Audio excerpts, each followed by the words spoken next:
entre l'égalité formelle et l'égalité réelle, entre les femmes et les hommes dans notre pays, ce chemin il continue à être aussi devant nous. Et c'est bien parce que l'égalité réelle, dans beaucoup de champs d'action, est loin d'être atteinte, que le président de la République a consacré son quinquennat en déclarant l'égalité entre les femmes et les hommes comme une grande cause du quinquennat. Et la journée du 8 mars, qui est une journée qui rend hommage, fort légitimement, à l'ensemble des femmes sur la planète, et singulièrement évidemment dans notre pays, c'est un combat qui n'est pas que le combat d'une journée. Il ne sera gagné, justement, que lorsqu'on cessera de se poser cette question qui est la thématique de l'exposition, pourquoi pas vous, pourquoi pas moi? J'allais dire, le jour où on arrêtera de se poser cette question, c'est là où on pourra considérer que la plus grande partie du chemin est derrière nous et elle n'est plus devant nous. Nous vous décernons la médaille d'acte de courage et de dévouement pour votre bravoure.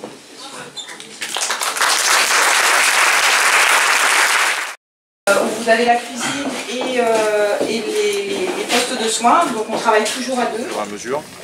Et puis quand l'eau est redevenue propre, on termine parfois avec un produit liquide qui nous permet de supprimer les dernières. C'est pourquoi le préfet maritime a mobilisé les préfets de département, particulièrement le département de Charente-Maritime, où immédiatement s'est mise en place une coordination. Et là aussi, je tiens à saluer la bonne coordination entre les services de l'État, les services du département et les communes.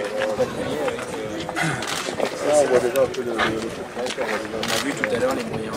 Puis ça arrive, et on essaiera de lutter. Et quand ça n'arrive pas, ça a été un bon exercice. La semaine dernière, le week-end dernier, les ostréiculteurs en Charente-Maritime ont travaillé comme des dingues pour essayer de protéger tout ce qui était possible de protéger.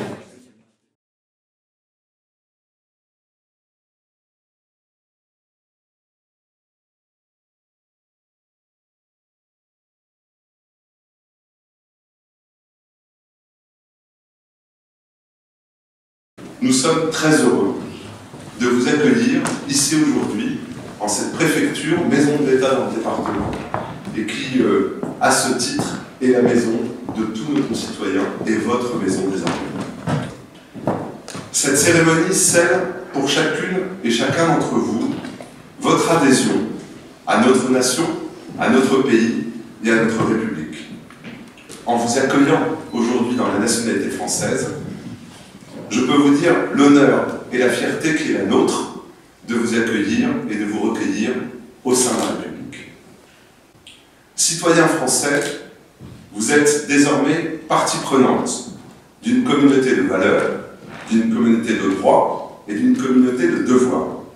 Ces valeurs de liberté, d'égalité, de fraternité sont celles qui nous rassemblent, sont celles qui ont fait, qui font de la France un grand pays des droits de l'homme.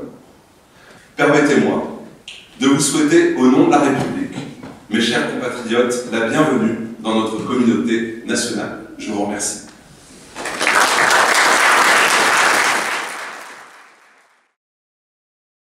Un projet extrêmement important. C'est 120 millions d'euros, un projet porté par la municipalité ici à La Rochelle, 120 millions d'euros qui vont être investis pour renouveler totalement ce quartier de Villeneuve-les-Salines. Parce que ce que vous faites est admirable, vous savez le faire et c'est admirable. Mais enfin, ça veut dire qu'un truc tout bête que moi je suis en train de faire et qui sera dans le plan, c'est par exemple une pluriannualité des financements.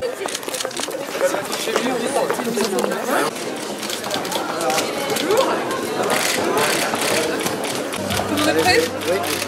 1, 2, 3. Faut couper les lectures. Oui, calibrer. On fait des fichiers, on envoie directement là-bas et après c'est la machine qui s'occupe elle-même. D'accord. Il y a plus de Après on le pose. Oui, l'apprentissage, c'est une voie d'excellence. Et oui, c'est une voie d'insertion et d'ascenseur social. Et il faut tenir les deux bouts. Il faut tenir les deux bouts. On ne va pas faire que de l'apprentissage dans l'enseignement supérieur, mais c'est très bien qu'il existe. Et on ne va pas faire qu'une voie d'insertion, mais c'est indispensable qu'elle existe. Et c'est en ce sens-là que je salue aussi la Chambre de métier qui fait partie des premiers lauréats des prépas apprentissages.